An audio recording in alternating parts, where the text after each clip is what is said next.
français. Donc, chaque équipe dispose de 24 minutes afin de présenter son cas au juge. J'affiche le carton pour les 12, les 7, les 19 minutes et les 39 secondes de la présentation. Lors des 10 dernières secondes, j'indiquerai l'aide de mes 2 minutes, comme ça.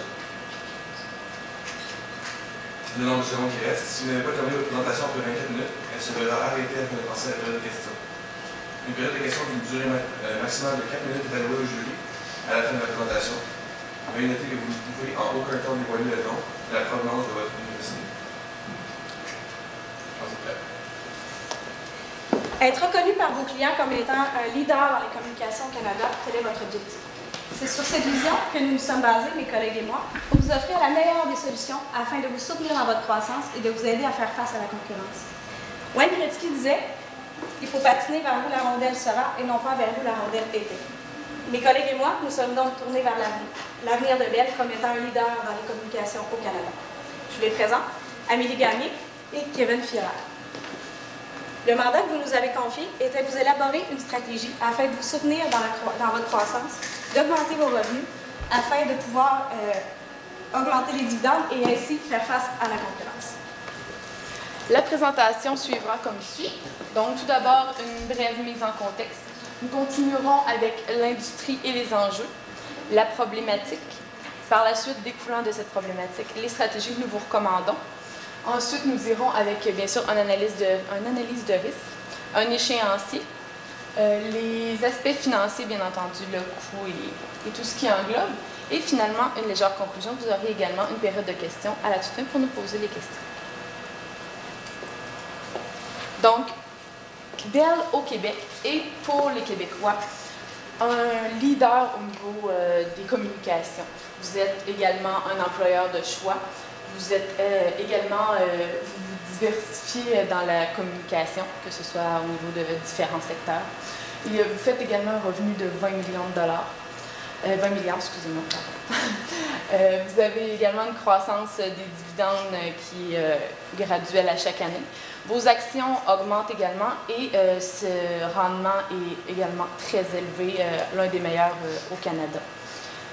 Au niveau des points plus faibles, si je peux me permettre, ce qui arrive à toute grande entreprise de votre envergure, étant le service à la clientèle. Vous avez déjà eu peut-être des réprimandations un petit peu sur le service à la clientèle. C'est ce qui est peut-être le point le plus à travailler. Au niveau des menaces, au niveau du sur-fil, il y a une saturation au niveau du marché. Au niveau du sans-fil, les coûts d'exploitation sont très élevés là, si on prend en compte là, le niveau iPhone, les téléphones intelligents, tout ce qui englobe, donc les coûts sont beaucoup plus élevés à ce niveau-là. Au niveau des enjeux réglementaires, ici je parle de CRTC, donc c'est certain que les règles au niveau également de l'acquisition astrale, par exemple, que vous avez essayé, il y a eu des règlements à ce niveau-là. Au niveau des investissements, c'est certain, sur les réseaux sur fil également, qui sont plus élevés. Puis, sur les fonds de pension et prestations, c'est 2,3 milliards de dollars là, que Bell doit verser en pension de retraite, finalement. Une grande opportunité vous avez déjà, mais qui est toujours bon de rappeler et d'avancer, c'est bien sûr la téléphonie sans fil, les cellulaires, bien entendu, qui est une grande opportunité. Pour établir une bonne stratégie, il faut faire preuve de vision, être à l'affût des tendances sur le marché. Dernièrement, on a constaté des changements dans les habitudes de consommation de vos clients. Alors, on peut penser aux changements dans l'utilisation de l'Internet résidentiel. Apple, dans sa dernière génération d'ordinateurs, a décidé de retirer les lecteurs de disques. Aujourd'hui, on peut se procurer des logiciels par Internet. Alors, on peut écouter des films avec Netflix.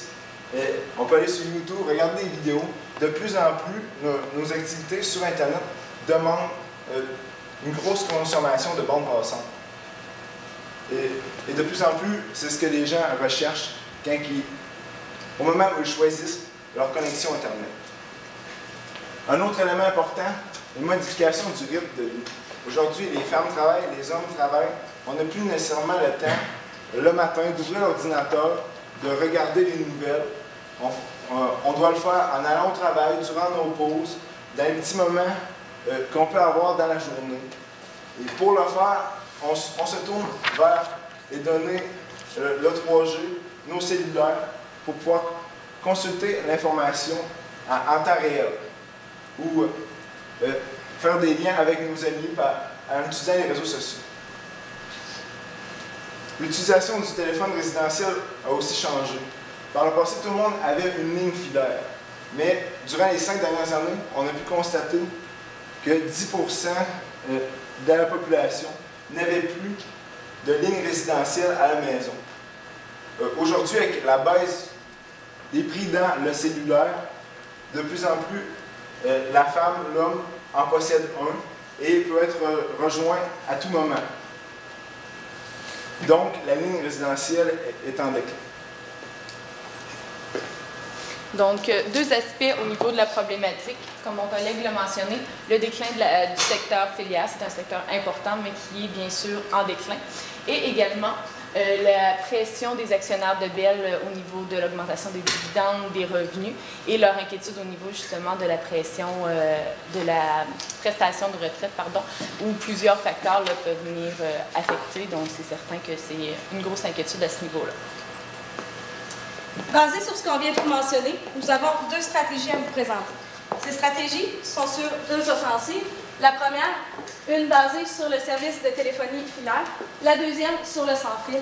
Le tout englobé par un service à la clientèle impeccable. Le service à la clientèle impeccable, mon collègue va pouvoir vous présenter.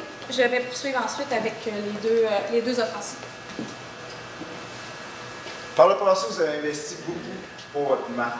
On peut penser à l'amphithéâtre des Canadiens de Montréal, le Centre Bell. Durant les derniers Jeux olympiques de Vancouver, il y a beaucoup d'investissements qui ont été faits pour promouvoir la marque Bell. Mais ces efforts ont été un peu atténués par les problèmes au niveau de votre service à la clientèle. Aujourd'hui, avec les réseaux sociaux, quand on constate un problème avec une entreprise, on peut facilement le faire connaître à tout notre réseau de contacts et rapidement. C'est pour ça que ça va être important d'apporter des modifications à l'avenir. Ce qu'on vous propose, c'est un contact humain. En service après-vente, la seule relation que vous avez avec vos clients, c'est le service à la clientèle. C'est important que quand les gens appellent, quand les gens ont besoin d'aide, quand ils ont besoin d'informations, de parler à un humain, à quelqu'un qui va les comprendre, à quelqu'un qui va pouvoir les aider, qui se sentent appréciés comme clients chez Bell. Puis, pour promouvoir, vous avez pris compte de ces problèmes et vous avez apporté des modifications, mais vous allez devoir continuer à en faire. Les gens n'auront pas nécessairement constaté les changements que vous avez apportés. Pour pouvoir leur faire comprendre que vous avez compris leurs besoins, que vous avez compris le problème, vous allez devoir effectuer une campagne publicitaire pour leur montrer que vous êtes vraiment à l'écoute de leurs besoins. Un élément qui est très important dans le secteur de télécommunications, c'est l'indicateur des abonnements. Comme on le sait, aller chercher de nouveaux abonnés, ça coûte cher. On donne des cadeaux, des tablettes, des rabais sur les nouveaux téléphones. Ça prend beaucoup d'efforts pour chercher des nouveaux clients. Mais avec un bon service à la clientèle, on s'assure de garder nos clients, puis à long terme, ça crée des économies au niveau des primes, des cadeaux qu'on fait aux nouveaux clients. Le premier axe que j'avais à vous présenter, c'est l'offensive qui est sur le service de téléphonie filaire. On sait que le secteur est en déclin. Un secteur en déclin, ça montre beaucoup de concurrence aussi, qui demande à baisser les prix pour pouvoir réussir à sortir la tête. Pour pouvoir garder une marge bénéficiaire qui est acceptable, bien entendu, il va falloir faire une excellente gestion des coûts pour réussir à se sortir la tête de ce secteur qui est en déclin. Alors, en deuxième lieu, nous vous présentons aussi l'idée de vous concentrer sur les services des entreprises dans le secteur filaire. On sait, pour les particuliers, eux vont garder un téléphone à la maison. Ils vont s'en aller avec les cellulaires. Par contre, les entreprises n'auront plus le choix de conserver les téléphones sur place, les téléphones avec fil. Nous vous proposons donc de vous lancer dans une offensive vers le service aux entreprises qui sera beaucoup plus présent. En deuxième lieu, le sans-fil. On sait que c'est le secteur qui est le plus important, c'est le secteur qui est le plus en croissance présentement. Vous avez un avantage, vous possédez une chaîne de télévision. Vous êtes aussi en processus pour l'acquisition d'Astral, ce qui vous permettrait de proposer à vos clients sur le sans-fil des chaînes multiples comme Canal Vie, Canal D, Canal Z et j'en passe. Nous n'avons pas évalué la proposition que vous avez faite. On sait que vous travaillez là-dessus présentement et on a soumis l'hypothèse que ça allait probablement être réussi, bien entendu. Vous êtes un leader en recherche et développement et vous avez un réseau à la fine pointe. Il va falloir continuer à faire des investissements dans ce réseau pour avoir le réseau le plus rapide possible et vous différencier par le contenu offert avec les chaînes sur le sans-fil. Voilà donc un résumé des 3 stratégies que nous vous présentons. Soit une offensive sur le surfil avec le service aux entreprises, une offensive sur la différenciation sur le contenu sans fil avec les chaînes télévisées, le tout soutenu par un excellent service à la clientèle. Les impacts pour Bell de ces stratégies, bien entendu, un changement dans l'image. L'image de Bell que vous voulez projeter, une image de Bell qui se soucie de ses clients et qui va pouvoir les conserver et les satisfaire. Aussi, vous allez solidifier votre clientèle par, entre autres, la conservation de vos clients, mais aussi par l'acquisition de nouveaux clients au service aux entreprises. Vous serez à l'avant des marchés avec des investissements dans les réseaux à la fine pointe de la technologie et vous seriez aussi, vous différenciez aussi de la concurrence par une offre de contenu exclusif. Chaque stratégie possède ses problèmes. C'est important de bien les identifier, d'être prêt à réagir quand ils vont survenir. Dans cette stratégie, vous pouvez faire face à des problèmes avec le service. Commencé en 2011, vous avez essayé d'avoir une entente avec la NFL, avec la Ligue nationale de hockey, pour pouvoir distribuer du contenu sur vos téléphones. Mais TELUS a porté plainte, le CRTC a tranché et l'entente est... votre entente avec la Ligue nationale et la NFL a été refusée. Le contenu devant être disponible pour tous les distributeurs. Mais étant donné que vous possédez certaines chaînes de télévision, le fait de les promouvoir avec vos téléphones va vous attirer des revenus supplémentaires au niveau des télévisions aussi. Un autre élément qui pourrait survenir est le problème de liquidité. Commencer à investir dans la fibre optique, dans le réseau cellulaire, ça demande beaucoup d'argent, beaucoup d'investissement. Et vous allez devoir porter une attention particulière à vos états financiers prévisionnels pour ne pas vous faire prendre avec un manque de liquidité. Le dernier point, un échec de la campagne publicitaire. Commencer dans chaque campagne publicitaire, c'est parfois difficile de faire passer le message souhaité. Parfois, on manque notre cible ou on ne vise pas les bonnes personnes. Ça va être important de choisir une bonne firme, d'avoir une campagne précise qui va cibler le service à la clientèle, les améliorations que vous avez apportées et de faire parvenir à vos clients le message. Chez Bell, vous ne serez plus déçus à l'avenir par notre service à la clientèle. Donc, je poursuis avec l'échéancier. Donc, tout d'abord, à court terme, ce qui est compris entre 0 et 1 an. Donc, ici, on parle de compléter, bien sûr, l'acquisition d'Astral. On s'est dit que c'était probablement la meilleure idée de concrétiser ça le plus tôt possible afin que ça vous amène, bien sûr, une plus-value, encore une fois. Également, de continuer à développer le service à la clientèle. Comme mes collègues vous en ont parlé grandement, ça va être quelque chose qui va être avantageux pour Bell puis qui va remonter l'image, si on veut, également là, de Bell. À moyen terme, ce qui comprend entre 1 an et 3 ans, on a aussi l'investissement sur les réseaux. Donc ici, on peut parler de développement du LTE en région et des fibres optiques et tout. Et à long terme, qui est en haut de 3 ans, rétroaction. Ce qu'on entend ici par rétroaction, c'est de, bien sûr, les gens de Bell s'asseoir, vous, finalement, s'asseoir, vérifier, est-ce qu'il y a d'autres aspects que Bell pourrait aller chercher, comme par exemple Astral antérieurement. Est-ce qu'il y a d'autres aspects comme ça qu'on peut aller chercher pour amener justement Bell à être un leader dans la communication au Canada, ce qui est en gros votre objectif. Donc, maintenant, je passe à l'aspect financier. Donc, ici, juste tenir compte que ça a été basé sur les états financiers qu'on avait en notre possession et que au niveau de l'investissement que je vous ai parlé, au niveau du LTE, oui, et des fibres optiques et tout ça, on n'avait pas de chiffres exacts, donc on les a exclus de ça. Donc, c'est certain que le montant serait un peu plus élevé que ce que je vous présente ici, mais c'est à tenir compte. Donc, le 100 millions. Le 100 millions comprend le développement du service à la clientèle, tout simplement. Et le 5 millions, c'était au niveau de la publicité, afin de faire la publicité pour que les gens sachent, vu que vous avez travaillé très fort sur le service à la clientèle, mais que ça n'a pas été, si on veut, là, démontré et que les gens ne sont pas nécessairement au courant, qui ont toujours l'ancienne image de Bell. Donc, pour leur démontrer, on a mis 5 millions. Je vous explique le 5 millions. Dans le fond, on s'est basé sur la publicité que vous avez mis pour avoir votre nom sur le Centre Bell. Donc, 100 millions étendus sur 20 ans. Donc, 5 millions. Donc, c'est ce qu'on par année. Donc, c'est de là par notre 5 millions. Donc, pour un tout de 105 millions total. C'est certain que c'est encore là, un gros montant, mais c'est certain que c'est quelque chose qui va vraiment aller vous donner un plus, encore une fois, puis qui va amener Bell là, à atteindre des objectifs et encore plus. Les décisions de Bell se basent sur 6 axes principaux que vous nous avez présentés. Soit d'accélérer le service sans fil, de tirer la meilleure partie du service sans fil, d'accroître le leadership dans les médias, d'investir dans les réseaux et les services de bande passante, d'établir une structure de coûts concurrentielle et bien sûr d'améliorer le service à la clientèle.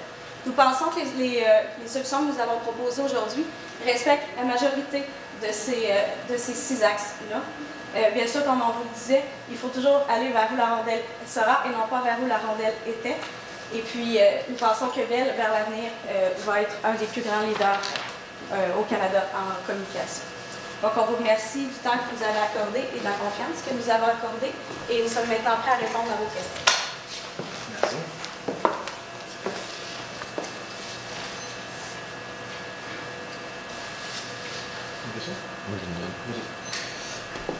J'ai aimé votre proposition sur se concentrer le sur-fil aux entreprises. Par contre, j'aimerais savoir qu'est-ce que vous voulez faire avec les particuliers en termes de surfil. On sait que le surfil, c'est la division qui nous apporte énormément de liquidité. Pratiquement 50 c'est aux particuliers. On fait quoi avec eux autres? On les laisse tomber ou... Comme on disait, le secteur est en déclin. C'est sûr qu'il reste encore de la clientèle comme ça. Il y a beaucoup de concurrence. Pour se différencier de la concurrence, dans ces cas-là, ce qui est nécessaire de faire, c'est toujours de garder les prix concurrentiels. Mais il vient un temps qu'il y a tellement de concurrents qu'il faut baisser les prix, que la seule solution de garder une rentabilité, c'est de bien gérer les coûts et de diminuer les coûts de ce service-là, finalement, mais de continuer à garder, bien sûr, le service particulier. OK. Quand on parle du côté affaires, de développer le côté affaires, Bell est leader dans le côté affaires, qui n'est pas nécessairement décliné. Qu'est-ce qu'on doit faire de plus de ce côté-là? De ce côté-ci, ce qu'on dirait le plus, c'est de penser beaucoup aux régions aussi. C'est ce qu'on a regardé, la présence de TELUS en région, qui est beaucoup présent. Les entreprises sont beaucoup chez TELUS en région. C'est peut-être un côté aussi que vous allez pouvoir aller chercher. Le service filaire pour les entreprises ne sera pas abandonné sitôt, ça c'est certain. Donc, il faut continuer à entretenir ce côté-là du service filaire pour garder les clients, mais aussi, comme je disais tout à l'heure, aussi garder les prix bas pour en attirer au niveau.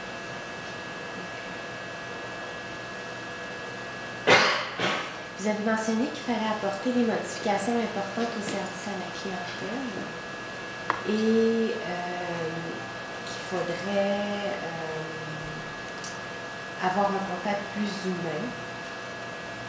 Pouvez-vous élaborer un petit peu au niveau des changements qu'il faudra faire pour que les gens se rendent compte de l'amélioration du service à la clientèle? Dans le passé, chez Bell, vous avez utilisé un robot qui s'appelait Emily pour répondre aux clients. C'est sûr qu'au début, pour redistribuer les appels, c'est bon, mais au moment où on doit vraiment arriver avec des solutions aux problèmes précis des personnes, c'est vraiment important d'avoir un contact avec une personne qui va comprendre nos problèmes et qui va comprendre la situation dans laquelle on est. C'est vraiment ça le point important dans le service à la clientèle. C'est d'avoir un contact humain avec le client, pour être capable de guider, pour être capable de l'informer, puis d'amener dans la bonne direction. Parce qu'on sait quand on a un problème avec notre Internet, notre téléphone, on a des éléments importants à faire à la maison, on aime avoir un service rapide, on aime pouvoir utiliser le service pour lequel on paye. C'est vraiment important d'être près de nos clients puis leur assurer que tout va être de retour le plus rapidement possible.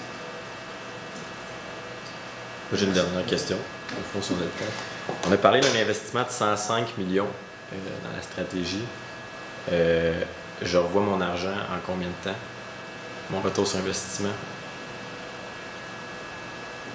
Ouais, au niveau du service à la clientèle, c'est au niveau des abonnements, des frais, des coûts que ça vous coûte pour acquérir de nouveaux clients que vous allez aller récupérer. Mais c'est aussi l'image de Bell que vous allez transformer. S'il y a un point qu'on entend souvent parler chez Bell, c'est le service à la clientèle, le service client. C'est ce qui vous nuit, c'est ce qui vous empêche d'atteindre des sommets. C'est le seul élément qui vous empêche de développer et d'amener votre entreprise à un autre niveau. Et en apportant ces modifications-là, je ne vois pas de limite où il faut vous rendre au secteur de télécommunications. Je te reviens juste à la question, par exemple. Pas de questions à terminer?